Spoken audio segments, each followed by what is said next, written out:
나이 예순이 넘으면 두 가지 말을 자주 듣게 됩니다. 이제 와서 뭘 새로 시작해라는 말, 그리고 진작 할 거리라는 말. 그런데 이 두 마디가 적용되는 영역이 전혀 다르다는 것을 아는 분은 의외로 많지 않습니다. 미국의 발달 심리학자 에릭 에릭슨은 인생의 마지막 과업을 자아 통합이라 불렀습니다. 살아온 날들을 받아들이고 남은 날들을 의미 있게 채우는 것. 그런데 이 통합이 가능하려면 지금 이 시기에 무엇을 시작해야 하고 무엇은 이미 시작했어야 하는지를 구분할 줄 알아야 한다는 뜻이기도 합니다. 오늘 이 이야기를 끝까지 들으시면 지금 내 앞에 놓인 시간 가운데 어디에 에너지를 써야 하고 어디에서 조급함을 내려놓아도 되는지 조금 더 또렷해지실 겁니다. 먼저 예순이 넘어 시작해도 충분한 것들 이야기를 해보겠습니다. 가장 먼저 말씀드리고 싶은 것은 배움입니다. 공부라고 하면 대부분 자격증이나 시험을 떠올리시는데 그런 공부가 아닙니다. 궁금했던 것을 찾아보는 공부, 해보고 싶었던 것을 건드려보는 공부입니다. 서예를 시작하셔도 되고 스마트폰으로 사진을 찍어 정리하는 것도 됩니다. 유튜브에서 역사 강의를 들으셔도 좋고 동네 도서관에서 한 달에 책 한 권을 빌려 읽으셔도 됩니다. 65세 수채화를 시작해서 70에 전시회를 여신 분도 계시고 70에 글쓰기를 시작해서 수필집을 내신 분도 계십니다. 이런 배움은 빠르고 느리고의 문제가 아닙니다. 시작한 사람과 시작하지 않은 사람의 차이만 있을 뿐입니다. 두 번째는 관계의 재정리입니다. 오히려 예순이 넘어야 비로소 할 수 있는 일이기도 합니다. 의무로 유지해온 관계, 체면 때문에 끊지 못한 모임, 만나고 나면 기운이 빠지는 사람. 이런 것들을 정리하기에 예순 이후가 가장 좋은 시기입니다. 은퇴하면 직장 관계는 자연스럽게 정리되지만 문제는 그 빈자리를 어떤 관계로 채우느냐입니다. 매주 만나던 모임을 한 달에 한 번으로 줄여도 됩니다. 대신 전화 한 통이 반가운 사람, 카페에서 마주 앉아 한 시간이 짧게 느껴지는 사람을 한 명이라도 곁에 두는 것. 그것은 예순이 넘어서 시작해도 늦지 않을 뿐더러 오히려 지금이 적기입니다. 세 번째는 작은 수입 활동입니다. 큰 사업을 벌이라는 뜻이 아닙니다. 내가 가진 경험이나 기술을 누군가에게 나눠주고 거기서 소소한 보람과 수입이 생기는 구조를 말합니다. 과외를 해도 되고 동네에서 아이들에게 서예를 가르쳐도 되고 텃밭에서 키운 채소를 나눠도 됩니다. 핵심은 돈의 크기가 아니라 내가 아직 쓸모 있는 사람이라는 감각입니다. 그 감각이 있는 사람과 없는 사람은 아침에 눈을 뜨는 기분이 다릅니다. 그런데 여기서부터가 더 중요합니다. 지금부터는 예순에 시작하면 늦는 것들 이야기입니다. 이 부분이 듣기에 불편하실 수 있지만 불편한 만큼 한번 가만히 생각해 보시면 좋겠습니다. 첫 번째는 근육입니다. 사람의 근육량은 40대부터 해마다 줄어들기 시작합니다.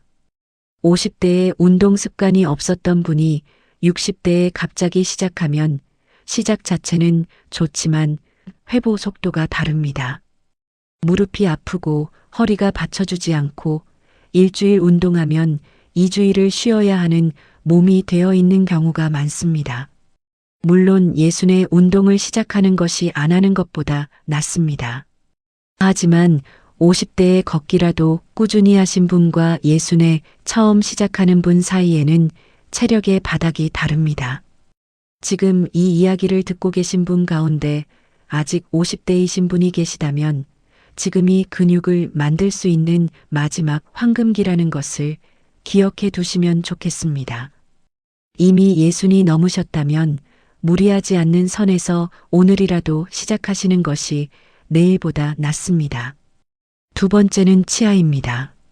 이 부분은 많은 분들이 간과하시는데 치아는 한번 손상되면 원래대로 돌아오지 않습니다. 예순이 넘어 치과에 가면 이미 잇몸이 내려앉아 있거나 임플란트가 필요한 상태인 경우가 많습니다.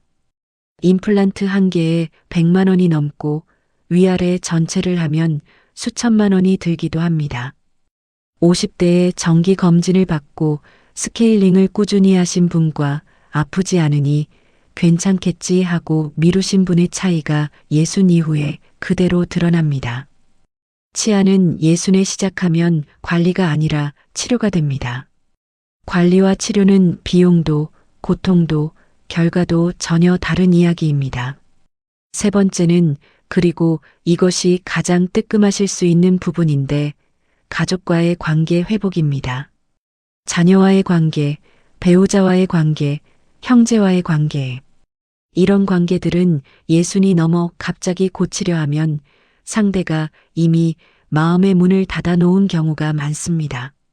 20년, 30년 동안 쌓인 서운함이나 거리감은 한두 번의 식사나 선물로 풀리지 않습니다. 혹시 지금 자녀에게 전화하면 통화가 1분을 넘기기 어렵다거나 명절에 모여도 할 말이 없다거나 배우자와 같은 집에 살면서도 각방을 쓴 지 오래되셨다면 그 관계를 회복하는 데는 생각보다 오랜 시간과 진심이 필요합니다.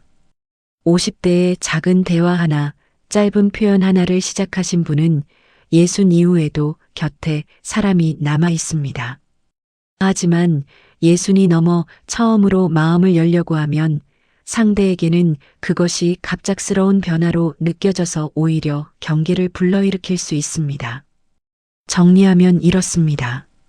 배움, 관계 정리, 소소한 일거리는 예순이 넘어도 충분히 시작할 수 있는 것들입니다. 이것들은 시작하는 순간이 곧 적기입니다. 반면 근육, 치아, 가까운 사람과의 관계는 예순 전에 씨앗을 심어두어야 예순 이후에 열매를 볼 수 있는 것들입니다. 예순에 시작하면 불가능한 것은 아니지만 훨씬 더 많은 힘과 비용이 들고 결과도 다를 수 있습니다. 독일의 철학자 쇼펜하우어가 이런 말을 남겼습니다. 인생 후반의 행복은 전반에 무엇을 심었느냐에 달려 있다. 하지만 후반에 무엇을 거둘지 선택하는 것도 여전히 자기 몫이다. 이미 심지 못한 것이 있다면 지금이라도 늦었다고 포기하지 마시고 다만 조금 더 현실적인 방법으로 시작하시면 됩니다. 그리고 아직 심을 수 있는 것이 있다면 오늘 저녁에 하나만 골라보시면 어떨까요? 일주일에 3번 30분 걷기를 시작하셔도 좋고 오늘 저녁 자녀에게 안부 문자 한 통을 보내셔도 좋겠습니다. 거창할 필요 없습니다. 밥은 먹었니 한 줄이면 충분합니다. 이 이야기를 들으시면서 지금 나에게 가장 시급한 것이 무엇인지 하나쯤 떠오른 것이 있으셨나요?